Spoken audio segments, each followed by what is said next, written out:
sending mixed signals about peace talks between Russia and Ukraine. Secretary of State Marco Rubio suggests the U.S. could move on if talks don't progress, after repeatedly insisting he could stop the war in 24 hours, what President Trump is now saying. Here's ABC's chief international correspondent, James Longman.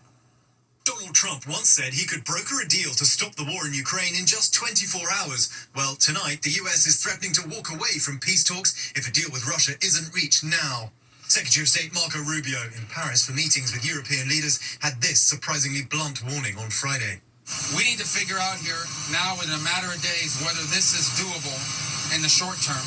Because if it's not, then I think we're just going to move on. The Trump White House first proposed a 30-day ceasefire back in March. Ukraine agreed, Russia did not. Trump then spoke to Russian President Vladimir Putin in a more than 2-hour phone call. A different deal was proposed. It came and went, the fighting continued. This Russian drone strike in the city of Sumy killed one person and injured another just last night. But most of the pressure from the White House seems to have been placed on its supposed ally, Ukrainian President Volodymyr Zelensky, particularly after that Oval Office shouting match. You're gambling with World War III. Tonight, the president pressed on whether Russia is serious about peace. Do you think Russia's playing you? No, nobody's playing me. I'm trying to help. Lindsay, the bottom line is if the US does pull out of peace talks, that is a win for the Kremlin because Vladimir Putin's forces are advancing on the battlefield. Lindsay? James Longman for us. Thank you.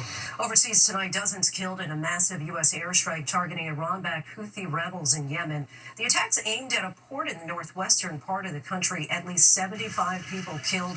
The U.S. assault comes ahead of this weekend's nuclear talks between the U.S. and Iran. When we come back, we're tracking severe storms for your holiday weekend. Tens of millions on alert. Lee Goldberg is standing by. And a daring helicopter rescue, an injured hiker and a friend calling 911 themselves from the top of a mountain. Next tonight, we're tracking severe storms over the holiday weekend from Texas to the Great Lakes. More than 50 million people on alert. Let's get right to meteorologist Lee Goldberg from our New York station, WABC. Lee, give us a sense how concerned you are about these storms.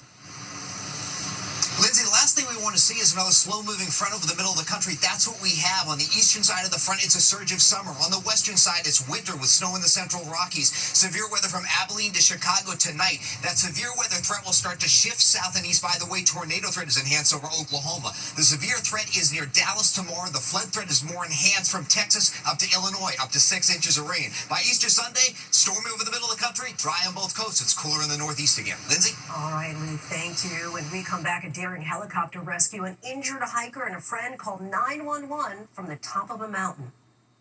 To the index, a dramatic rescue caught on camera. An injured hiker stranded, her friend calling 911 in the mountains east of Seattle. The sheriff's office sending help down for the hiker. She's secured and pulled up to the chopper with the rescuer. When we come back, finally the fan favorite 4-year-old who inspired a comeback. It was the third period at Honda Center. The Anaheim Ducks versus the Calgary Flames. The Ducks down 2 goals. The noise you're hearing is they're showing up in the Jumbotron, Anaheim fans and Calgary fans. If enthusiasm were a person, 4-year-old Brandon York fits the bill. A Ducks fan projected on the Jumbotron who turned all the frowns in the arena upside down. The momentum shift soon followed. Gauthier scores to tie the game! The Ducks went on to win 4-3 in overtime. And the Ducks come all the way back! The Ducks posting on Instagram, a special moment for 4-year-old Braden York turned into a rallying spark for our team. We brought him and his family down after our thrilling OT win Wednesday night to meet everyone. How's it going? It's nice to meet you. A high five for a high-flying 4-year-old getting to meet all his favorites up close. Braden given a hockey puck and some of the credit for inspiring the team. I saw that during the game. They loved you. They loved you. Yeah. You had the whole building on fire. The new team hype man. Thanks so much for watching. I'm Lindsay Davis for David and all of us. Good night.